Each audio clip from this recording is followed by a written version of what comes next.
qui se passe. Il y a des hommes qui pensent que, oh non, moi, il est trop dur, je ne peux pas le soutenir. Je préfère rester mordicus avec la parole. Peu importe par quoi je passerai. L'Éternel me soutient. Ça, je vous le dis. Je ne peux pas changer. Ce n'est pas possible.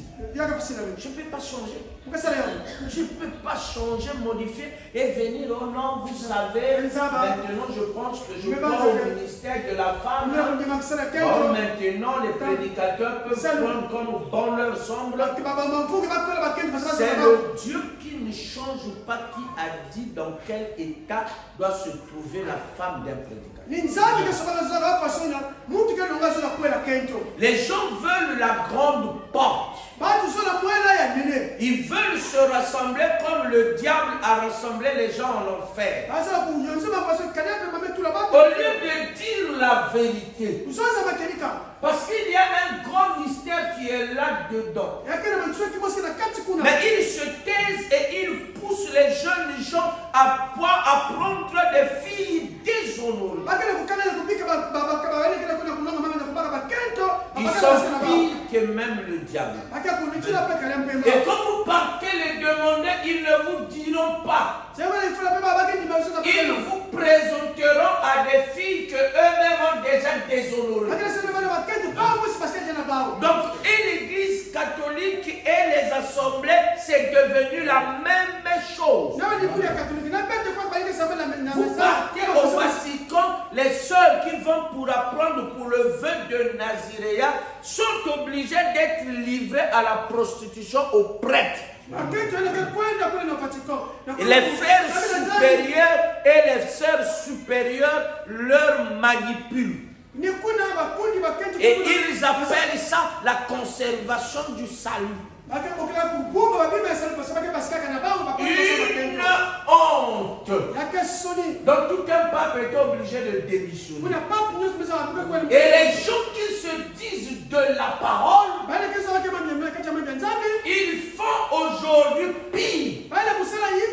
Tu prends le téléphone, tu dis non mais je t'aime, hein, tout ça là, moi je veux te rendre heureux, je t'envoie d'abord 400 000.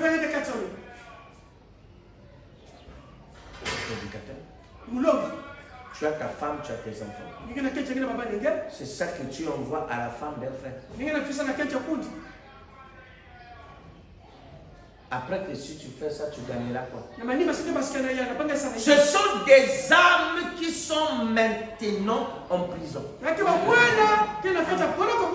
C'est pas qu'ils seront condamnés. Ils sont déjà condamnés. Parce qu'ils croient qu'en faisant ça, ils vivent la vie de Dieu. D'autres sont allés de l'autre côté, sont allés ramasser les prostituées. Les ont amenés ici et les ont logés à l'hôtel. Et c'est un pasteur et il va sortir avec toutes ces prostituées-là. Avec soi-disant l'argent que Dieu donne à ses enfants. Et quand on dit que ces gens-là sont pires que des sorciers, les gens ne veulent pas laisser les gens tranquilles. Si on ne proclame pas ces choses, comment les vrais élus sauront la vérité? Il faut que ça soit dévoilé. Dernièrement, ma femme m'a dit, chérie, tu m'avais dit que tu ne parleras plus de ça. J'ai dit à ma femme, chérie, si on ne parle pas, Dieu nous condamne.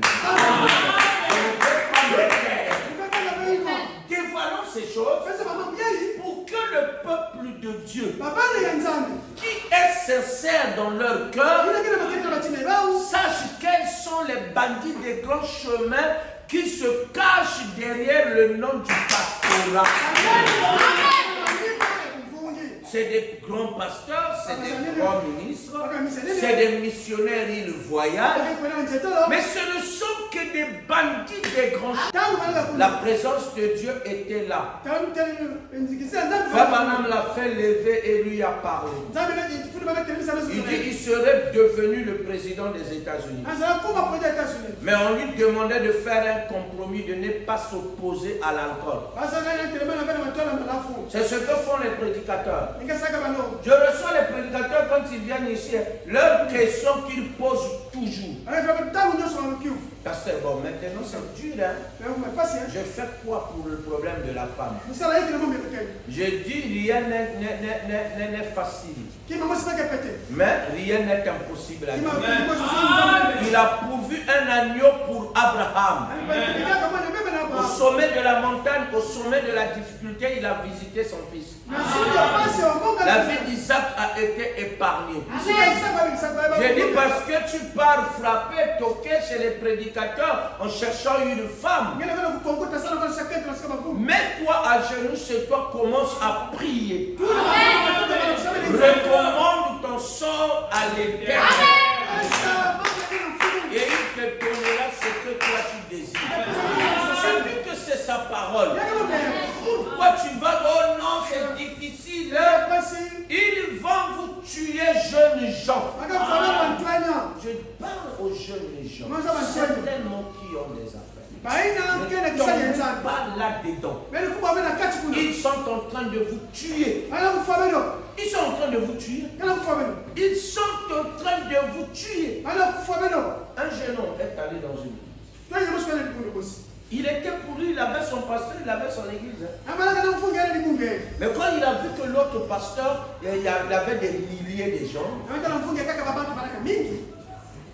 Ah, il regarde dans son église, il n'y avait que 150 personnes, 200 en nous. Ici, mes projets ne seront pas réalisés. Le gars est un grand missionnaire. Alors, il est allé communier dans l'église où ils sont nombreux. Il a commencé à visiter, il a commencé à se distinguer. Il vient, il salue le pasteur. Commence à venir à la maison du pasteur. Il avait une fille dans la maison du pasteur. Il a aimé les femmes. Après, il a dit non, pasteur. J'ai compris. Dieu est vraiment merveilleux. Dieu m'a remis entre tes mains. Fais de moi tout ce que tu veux passer. Fais de moi tout ce que tu veux. Vraiment, je quitte là où j'étais. Et malheur aussi, le pasteur là est mort. Il est à la maison. Je dis, pasteur, c'est fini. Je quitte la dénomination, je rejoins le groupe de pouces. Il était en train seulement de flatter. Il était en train de flatter. Il a aimé la fille qu'il a vue dans la maison. Une fille qu'il a vue chez le pasteur. Une fille qu'il a vue dans l'église. J'ai dit non. Parce qu'on ne mange pas à la poubelle. Frère Branham a été scandalisé quand il a vu les brebis sortant de la plaine et rentrant en ville. Frère Branham dit il y aura un scandale ici. Le berger avec son bâton était devant. Il ne s'en occupait pas. Il ne criait pas. Il poussait seulement des cris. Mais les brebis savaient. Ils sont rentrés en plein marché. Frère Branham a garé la voiture. Il dit aujourd'hui, le berger là-bas que Zengay. Mais aucune brebis n'a mangé un légume au marché. Parce qu'ils savent que la rue n'est pas leur endroit pour manger. Ce n'est pas là le mangeoir. Quand tu vois une belle fille dans la rue, tu te dis, la petite. Même les frères, je les vois parfois, ça me fait rire. Les frères viennent, ils oublient qu'il est chez le pasteur. Mais quand ils voient une belle fille, elle est belle, hein? Elle est mignonne, oh, elle est coquante. Et je ne comprends pas. Frère, tu t'assieds à Chilo ici. Tu vois une mondaine. Oh, que tu es belle. Est-ce que quelqu'un t'a déjà dit que tu es mignonne? Maman, c'est pas possible. Toi, tu n'es pas encore mort. Tu es en train d'apprécier une mondaine. Tu vas gagner quoi là-dedans? Tu vois, ce n'est pas la nourriture pour toi. Là, toi, tu ne peux pas te servir, s'il te plaît. Parce que, tu prends une mondaine. Il faut demander au frère, pas mon bazar. Tu vivras ce qu'on appelle un calvaire. C'est toi-même qui as cherché ça. Mais quand tu reçois un don entre les mains de Dieu, Dieu a préparé la morale. Quelle machine, il faut que vous ayez le même système. Vous travaillez dans les mêmes environnements. Quand tu dis ici chez moi, on prie matin, midi, soir, elle respecte ça, il dit comme. Après, tu dis chérie, mais on peut ajouter toutes les 3 heures. Au lieu de faire matin, midi, soir. Tu ne vois pas que ça sera trop minime.